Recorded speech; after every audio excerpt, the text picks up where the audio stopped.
chapter 15, section 4. So after 200 years of Roman peace, Pax Romana ends. And by 476, the empire is gone as well. In the west, various Germanic tribes are going to split up the empire. In the east, the empire will last another 1,000 years, but it's going to be called the Byzantine Empire. And so let's take a look at the various reasons for the fall of the Roman Empire. We'll go through three main reasons. The first, there were political reasons. One of the big hurting things for the Roman Empire was the fact that there was no law about who ruled after the empire or the emperor died. Sometimes it was a son that ruled. Sometimes they would adopt an heir and they would rule. This adopted heir thing actually worked well between about 96 and 180. All the emperors during that time period were adopted. The last of those was Marcus Aurelius. He was an extremely well-liked emperor. When he dies, though, he gives the throne to his son, Commodus. Commodus was cruel. Commodus was hated by the people. His own bodyguards actually strangled him. And then they sold the throne to the next ruler, which sets a horrible example. Because between 192 and 284, there are going to be 37 different emperors during that time period. Legions would fight other legions to put their choice in power. Army of guards would kill most of the emperors to get a new one. So politically, we've got a mess. There are economic reasons. The emperor needed to keep the army happy. And to keep them happy, he's going to give them high pay. More and more money was going to be needed to pay the army. This results in higher and higher taxes. And people don't like that. At the same time, you also have inflation occurring. This period of ever increasing prices. But you also had less and less gold being brought into Rome, meaning you have less gold in the coins, which means money begins to lose its value. Prices start climbing higher and higher. People begin to barter. They would trade for other goods instead of using money. So economically, we've got problems. We're also going to be facing foreign enemies. You see, the Romans were fighting amongst themselves.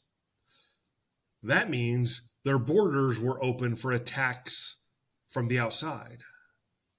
And you're going to see Germanic tribes coming in from the north and from Central Europe to attack. Trading goes down, farming goes down, because you don't trade and you don't farm when you're worried about being attacked. Cities begin surrounding themselves with walls. So this push by the foreign enemies is also going to be big as well. So these two emperors here, Diocletian and Constantine, they try to save the empire. Both of them try to impose strong one-man rule to save the empire. So let's take a look first at Diocletian. He's going to strengthen the borders of the empire.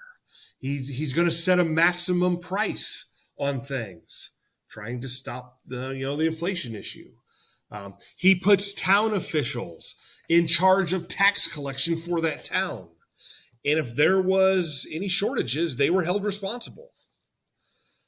He also establishes the policy of rule by divine right, which says the power of a ruler is from the gods, not people. In addition, he wants to make the empire easier to rule. So he divides it into two parts. He rules the rich east, and he would have a co-ruler rule the west. When you get to Constantine, Constantine's going to take even more control. Some of the rules Constantine made were like this. Like under Constantine, families had to keep the same job for life. If your dad was in the army, you're in the army. The dad's a farmer, the son's a farmer. Taking more and more control.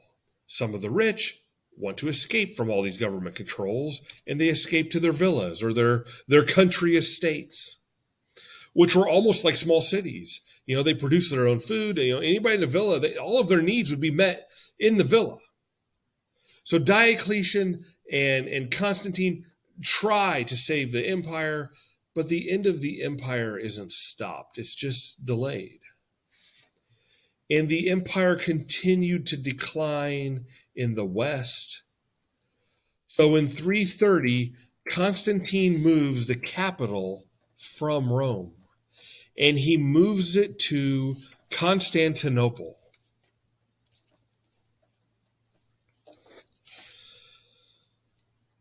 The Germanic tribes are going to continue attacking, more and more attacks, especially in the western part of the empire. Many of these tribes are going to be trying to escape the Huns. The Huns were these nomadic herders from Asia, Mongolia specifically, and they're going to be kind of forced into Europe. They had went as far as they could in Asia, but they're kept out of China by the Great Wall of China.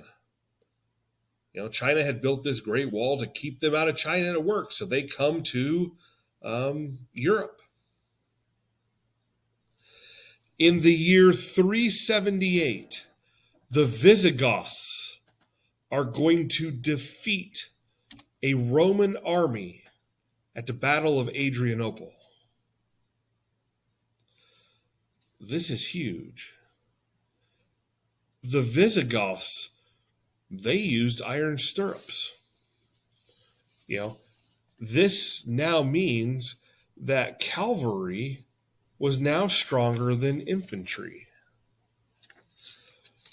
The force of a charging horse is going to be added to the force of the weapon. It becomes clear Rome can't defend its borders. It becomes clear Rome can't defend its borders, and people begin fearing a takeover. And the troops are going to be called back home to Rome. Protect Rome. But when they all come back to Rome, that means the Roman Empire's borders are even weaker. Germanic people begin flooding into the empire. In 406, the Rhine River freezes, and the Germanic tribes can easily enter into Gaul now. Gaul is what is present-day France. And then in 410, Alaric, leader of the Visigoths, is going to demand to be a general in the Roman army. They refuse, so he attacks Rome. Burns the records of Rome, loots the treasury. Rome will never be the same again after this.